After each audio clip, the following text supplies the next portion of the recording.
Bem, amigo que acompanha o canal, olá, estamos aqui de volta com a segunda aula e hoje nós vamos aprofundar em uma questão interessantíssima, que é como que o inglês funciona.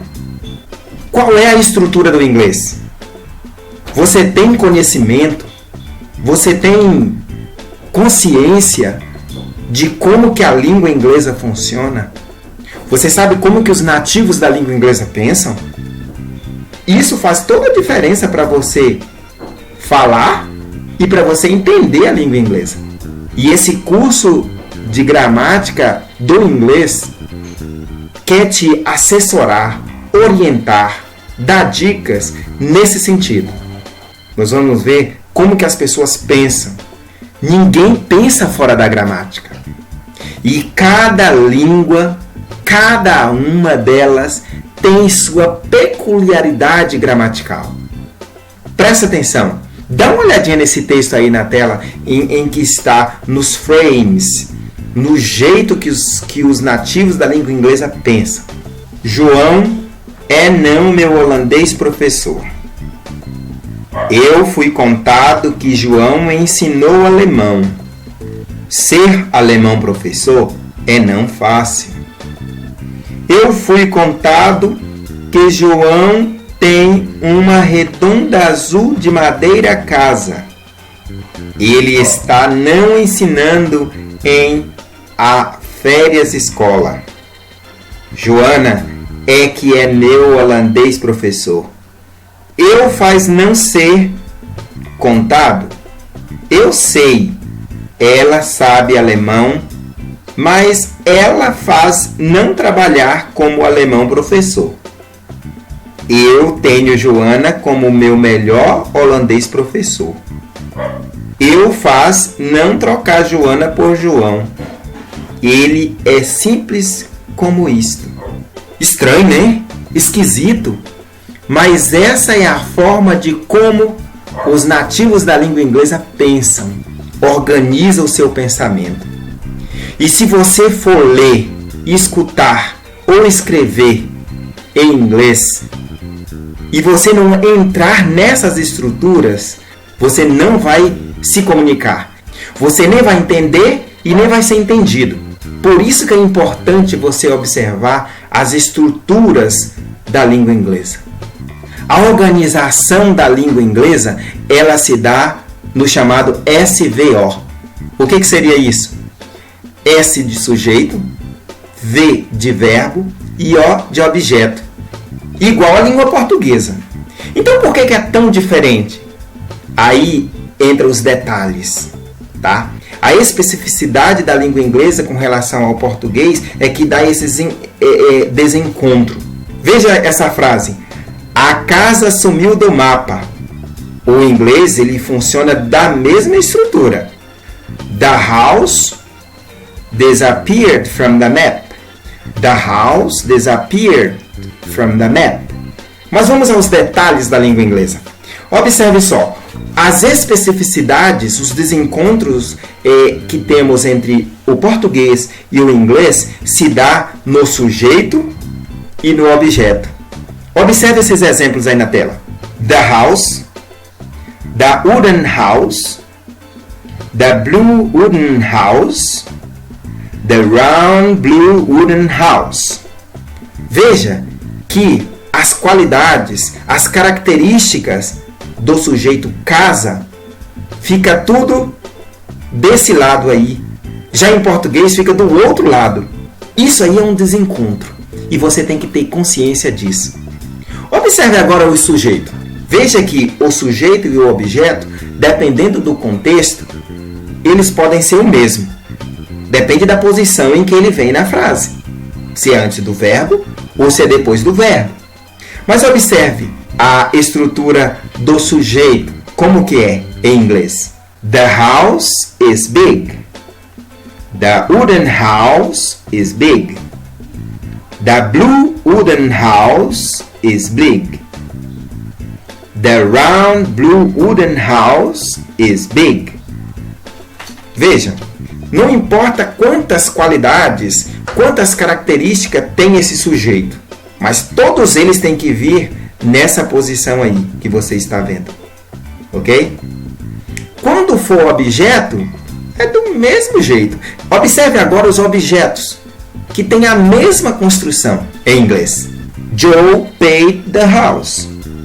Joe paid the wooden house. Joe paid the blue wooden house. Joe paid the round blue wooden house. Viu?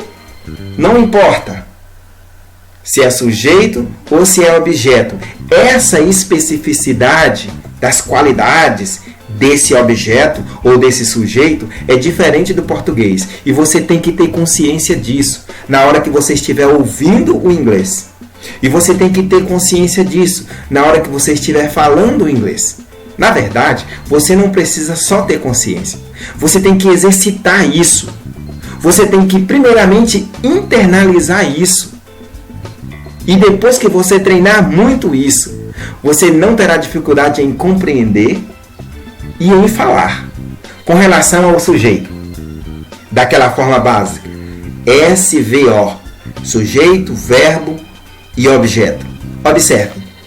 O sujeito em inglês, ele pode ser nome e ele pode ser pronome.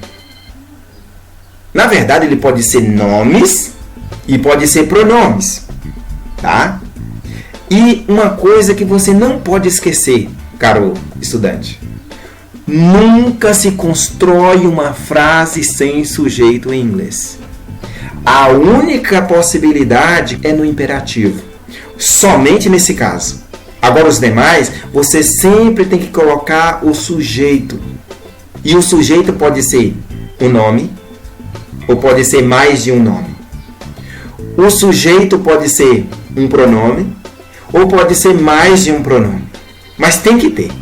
Não esqueça disso. Ok? Observe só esse exemplo aí na tela. It's raining. Isso daí não pode. Observe o correto. It is raining. Observou que essa última forma aí teve que colocar o pronome pessoal. O it. Certo? Não se esqueça disso. Agora eu gostaria de perguntar a você. Como que ficaria a construção dessa frase em inglês? Veja aí. Seria bom. Seria melhor se aceitasse isso. Veja que em português nós construímos frases sem sujeito. Tá? Nós construímos frases que o verbo já indica quem é o sujeito. Mas em inglês isso não é legal. Você tem que ter consciência disso. Você tem que exercitar isso para você não cometer erros. Para você ser compreendido na hora de você falar. E para você compreender na hora que você estiver ouvindo. Certo? Em inglês ficaria assim. Veja. It would be good. It would be better if you accepted this. Viu o quanto é interessante esses detalhes da língua inglesa? Agora preste atenção, vamos olhar os detalhes com relação ao verbo. Lembre-se só de uma coisa, o coração de qualquer língua é o verbo. Por isso que a gente estuda tanto o verbo. É ele que faz os movimentos, entendeu? No seu pensamento. É o que vai, é o que vem.